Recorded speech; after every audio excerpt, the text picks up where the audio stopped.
আপনি কি জানেন ভারতের সবচেয়ে বড় রহস্যগুলোর মধ্যে একটি হলো দিল্লির লৌহ স্তম্ভ।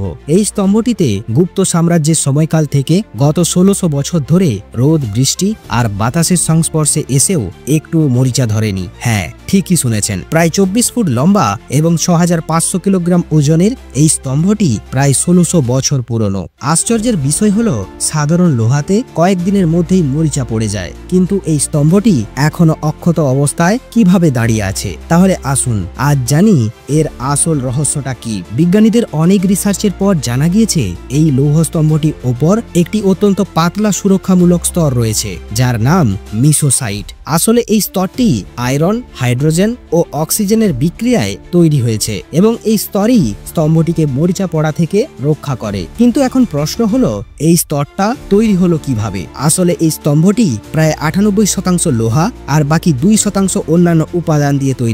এই ২%-এর মধ্যে প্রায় ১% ফসফরাস। এই ফসফরাসই এক ধরনের ক্যাটালিস্ট হিসেবে কাজ করেছে, যার ফলস্বরূপ এই বিশেষ সুরক্ষামূলক স্তরটি গঠিত হয়েছে। অর্থাৎ গুপ্তযুগের লৌহকাররা এমন এক প্রযুক্তি ব্যবহার করেছিলেন যা আজও বিজ্ঞানীদেরকে অবাক করে, কারণ এত শতাব্দী পেরিয়েও দিল্লির লৌহস্তম্ভ আজও অমর ও মরিচামুক্ত।